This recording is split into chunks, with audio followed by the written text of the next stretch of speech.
বাবা বৈদ্যনাথের মন্দির হতে প্রায় 1.5 কিমি দূরে নলাখা মন্দির অবস্থিত এক পরম দর্শনীয় স্থান। মন্দিরটি বেলুড়ের রামকৃষ্ণ মঠের মতো অনেকটা দেখতে। এখানে রাধাকৃষ্ণ বিরাজমান আছেন। সমগ্র মন্দিরটা শ্বেতপাথর দ্বারা নির্মিত। রানী চারুশীলা কয়েক লাখ টাকা ব্যয় করে নির্মাণ করিয়েছিলেন এই মন্দির।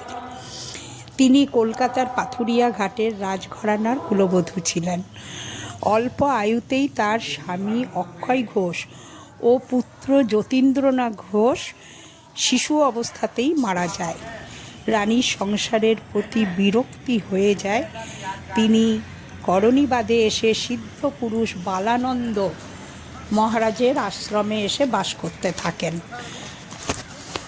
সেই সময় পশ্চিমবাংলার নামকরা ইঞ্জিনিয়ার শ্রী কালিদাস রাম এখানে আসেন। তিনি বালানন্দ ব্রহ্মচারীর শিষ্য ছিলেন।